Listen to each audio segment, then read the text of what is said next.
तीसरे चरण के मतदान के लिए पूरा देश जहां तैयार हो रहा है, तो वहीं क्या है असम में तैयारी, इस पर बात करने के लिए हमारे साथ हैं असम के मुख्यमंत्री हेमंत बिस्व शर्मा जी। चाणक्य कहा जाता है आपको पूर्वोत्तर भारत का, कितनी सीट लाएंगे इस बार दादा?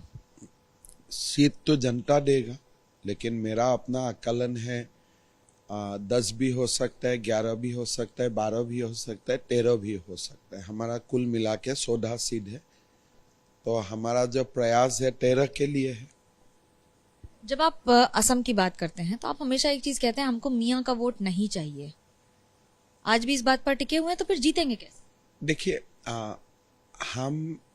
हमारा कोई प्रिंसिपल्स है, वो प्रिंसिपल में हम पहले भी खड़ा था, आज भी खड़ा है।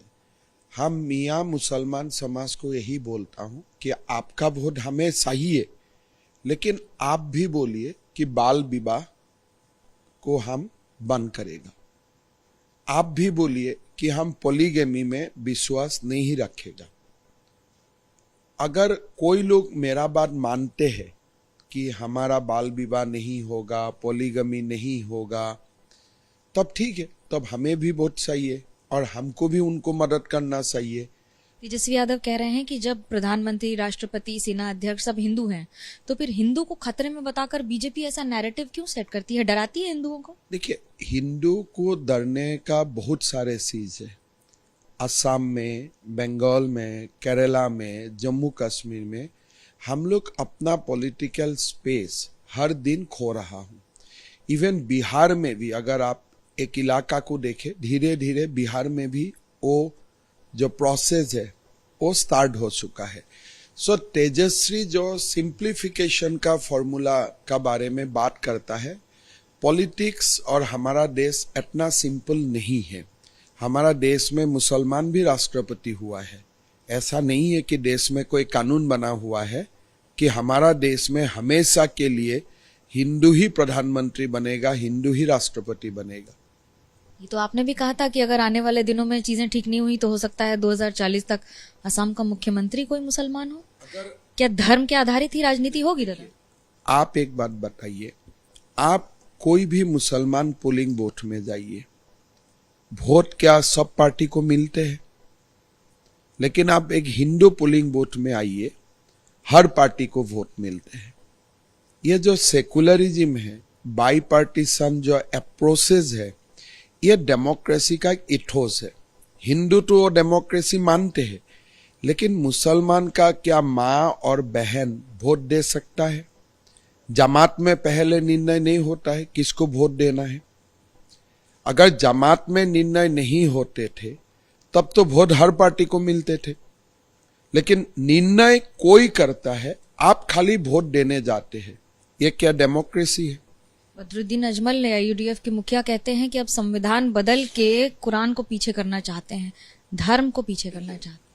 कुरान हो, गीता हो, उसका आधार में तो देश नहीं चलेगा। देश चलेगा संविधान का आधार पे। विपक्ष कहता है ये वैल्यूज कहाँ चली जाती हैं जब देश का शीर्ष नेतृत्व मंगलसूत्र जैसी बातें करे, या फिर ये कहे कि हिंदू और मुसलमान के आधार पर ही वोट दीजिए, या बच्चे जितने हैं उससे डरिए। ये बात कहाँ से शुरू होता है? कोई तो ऐसा बात नहीं करते हैं। आप बोलते हैं कि हम इनहेरिटेंस टैक्स लगाऊंगा। सैम पेट्रोदा ने बोल दिया कि 50%।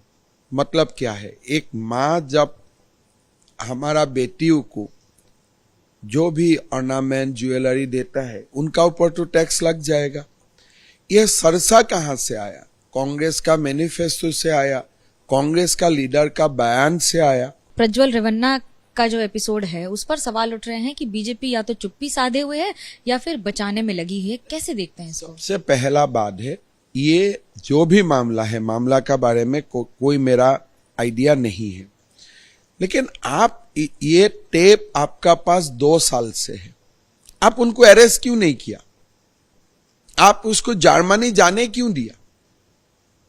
आपका एयरपोर्ट से हो गया ना, बेंगलोर। ये तो केंद्र के साथ है ना। केंद्र का साथ कैसे है? बेंगलोर एयरपोर्ट थोड़े केंद्र का। इमिग्रेशन तो केंद्र के पास। अरे इमिग्रेशन का बात तो बाद आएगा, एयरपोर्ट तक पहुंचा कैसे? घर से एयरपोर्ट तक पहुंचा कैसे? अगर स्टेट पुलिस इमिग्रेशन को नोटिस नहीं देगा कि उनको आप रखिए, जाने नहीं दीजिए, तब तक इमिग्रेशन आपको कैसे रुकेगा? आपको लगता है कांग्रेस ने ये पूरा प्लॉट बनाया है? कांग्रेस ने ही प्लॉट बनाया है चुनाव का मुद्दा बनाने का। हो सकता है चुनाव की बात वो बात आप भी भूल जाएगा, हमें भी भूलवा दिया जाएगा।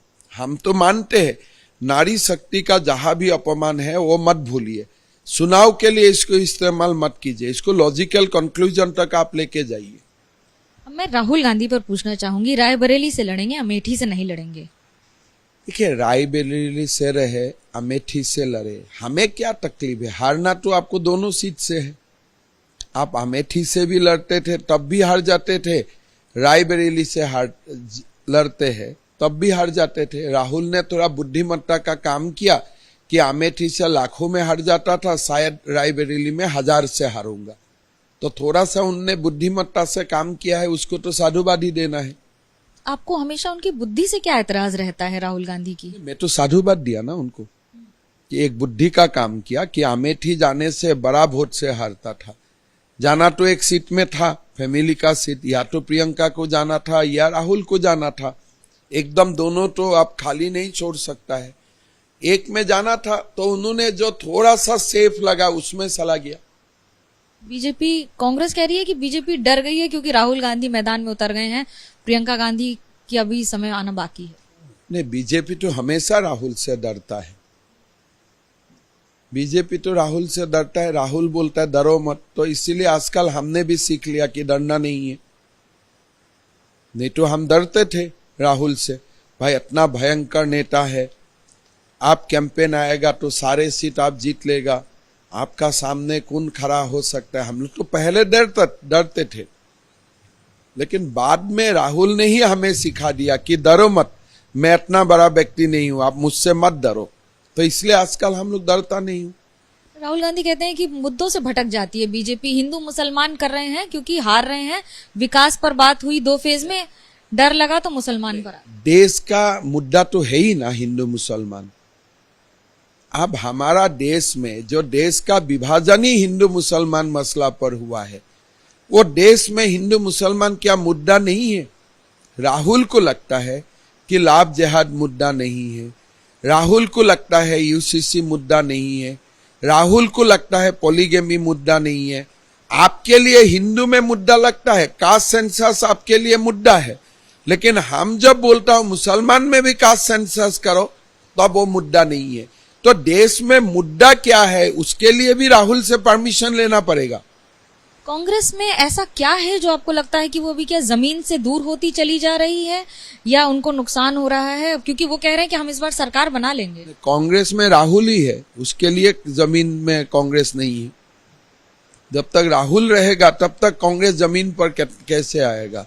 वो तो घूमते रहता है, कभी शेष खिलाता है, कभी ट्रैक्टर में चला जाता है, कभी फ्लाइट में, कभी हवा में, कभी आकाश में। तो राहुल को पहले जमीन आने पड़ेगा ना। प्रियंका गांधी चुनाव नहीं लड़ रही हैं, कह रहे हैं कि इसके पीछे बहुत बड़ी स्ट्रैटेजी है कांग्रेस की। देखो, चुनाव लड़ना चाहिए। अगर आप पंचायत का चुनाव भी नहीं लड़ेगा, जिला परिषद का भी चुनाव नहीं लड़ेगा, एमएलए एमपी का भी चुनाव नहीं लड़ेगा, तब चुने हुआ लोगों का पीछे बात करना छोड़ दो ना। पहले एक बार तो चुनाव जीत लो खुद। मैंने इसको आह्वान कर रहा हूं, भाई एक बार जीत लो तब अच्छा लगता है। आप पार्लियामेंट में नहीं है, पूरा पार्लियामेंट्री सिस्टम का बारे में बात शुरू कर देते हो। एक बार चलो जीत लो तो अब अकाउंटेबिलिटी आ जाते हैं ना। अभी तो ये लोग क्या है, ये लोग विदाउट अकाउंटेबिलिटी खोले मशीन गन है, जहां भी है वो फायर करते रहते हैं। इसलिए वो लोग जानते हैं मेरा कोई अकाउंटेबिलिटी नहीं है, कुछ भी होगा बोलेगा तो खारगे प्रेसिडेंट है, हम तो कुछ नहीं हूं। बीजेपी ने बहुत सारी बातें की कि जम्मू कश्मीर में आतंकवाद कम हुआ है, लेकिन हाल ही में फिर एक बार एयरफोर्स पर हमला हुआ। सवाल खड़े हो जाते हैं ना दादा। जम्मू कश्मीर में आतंकवाद कम हुआ बोला है, खत्म हुआ है तो ये नहीं बोला है। 370 का बाद स्टैटिस्टिक्स और जमीनी हालत ये बोलता है कि आतंकवाद कम हुआ है। आसाम से भी कोई टूरिस्ट गया है, घूम के आया है, पहले तो हालत नहीं था। तो सुधार हुआ है, लेकिन संपूर्ण सुधार हुआ है वो तो दावा किसी का नहीं है। क्या ये बात सच है कि राजपूत वोट नाराज हो रहे हैं जगह जगह पर, या टुकड़ियों में नाराजगी हो रही है इसलिए संभालने की कोशिश कर रही है बीजेपी? नहीं, राजपूत कौन है? धामी जी तो राजपूत है, जोगी जी तो राजपूत ही है। तो बीजेपी में राजपूत और बीजेपी, उसमें क्वेश्चन मार्क कहाँ आते हैं? कोई एक इकाई में, कोई एक इलाका में कुछ स्पेसिफिक प्रॉब्लम हो सकता है। राजनाथ सिंह जी तो राजपूत ही है। तो ऐसे कोई प्रदेश में कोई लोगों का बयान हो गया और उसका कारण आप सोचेगा राजपूत बीजेपी में नहीं है, ब्राह्मण नहीं है, ओबीसी नहीं है, एसटी नहीं है, एससी नहीं है, ये तो बहुत ही एक्सट्रीम इंटरप्रिटेशन हो जाते हैं। असम ने मनमोहन सिंह को प्रधानमंत्री बनाया कई बार, लेकिन अब अगर प्रधानमंत्री नरेंद्र मोदी को देखते हैं तो अंतर क्या देखते हैं, और आपको क्या अंतर सीखा क्या आपने? देखिए, मनमोहन सिंह अभी राजनीति में नहीं है और वो रिटायरमेंट का मूड में है या रिटायरमेंट हो चुका है, तो मैं उनका संबंध इस चुनाव में नहीं लाना चाहता हूं और कंपैरिजन भी नहीं होता है। मोदी मोदी है, तो अभी मनमोहन सिंह का इशू नहीं लाना ही ठीक है। कैसे पूछते हैं आप मोदी को? मोदी कौन सी एक बात है जो मोदी बना देती है?